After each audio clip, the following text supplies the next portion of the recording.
Light ഹൗസിൻ്റെ ഈ പുതിയ എപ്പിസോഡിലേക്ക് ഏവർക്കും സ്വാഗതം.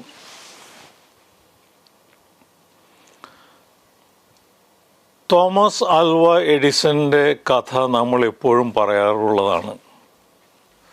മണ്ടൻ എന്ന് പറഞ്ഞ് സ്കൂളിൽ നിന്ന് പുറത്താക്കി, അമ്മ വീടിൻ്റെ ഒരു മുറി പരീക്ഷണശാലയാക്കി കൊടുത്തു.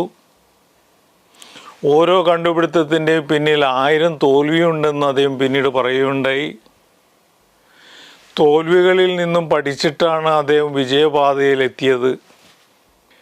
രാജ്ഞിക്ക് മുമ്പിൽ പിയാനോ വായിക്കാൻ ഒരാൾക്ക് അവസരം കിട്ടി.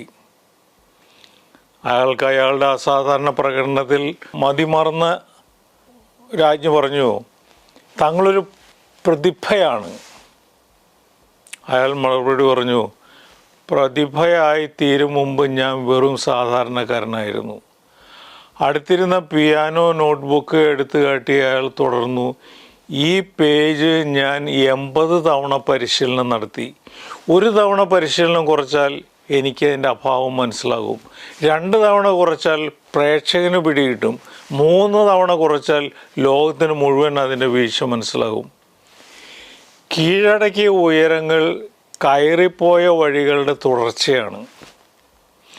ഉച്ചിയിലെത്തിയവൻ്റെ ഉന്നത സ്ഥാനത്തോടുള്ള ആരാധനയോടൊപ്പം അവൻ്റെ ഉറങ്ങാത്ത രാവുകളോട് തികഞ്ഞ ബഹുമാനവും ഉണ്ടാകണം. വിജയയാത്രകൾ തുടങ്ങിയപ്പോൾ പലരും കൂടെ ഉണ്ടായിരുന്നിരിക്കാം. പാതി വഴിയിൽ പലരും പിന്മാറിയിട്ടും ഉണ്ടാകാം. അതൊന്നും തിരിച്ചറിയാതെ ലോകം കീഴടക്കിയവരെയും സ്വന്തം ലോകം സൃഷ്ടിച്ചവരെയും ഭാഗ്യവാന്മാർ എന്ന് വിളിച്ച് അധിക്ഷേപിക്കരുത്. അവരുടെ കനൽ വഴികളിലെ തീ അണഞ്ഞത് കണ്ണീര് വീണിട്ടുണ്ടാകും.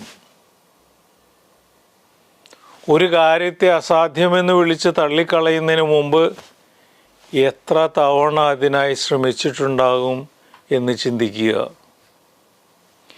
തനിച്ചുള്ള യാത്രകളിൽ തൻ്റെ ഇടം നഷ്ടപ്പെടാതെ, തളർന്നു വീഴാതെ, തിരിഞ്ഞു നോക്കാതെ മുന്നോട്ട് പോയവർ ലക്ഷ്യസ്ഥാനത്തെത്തും.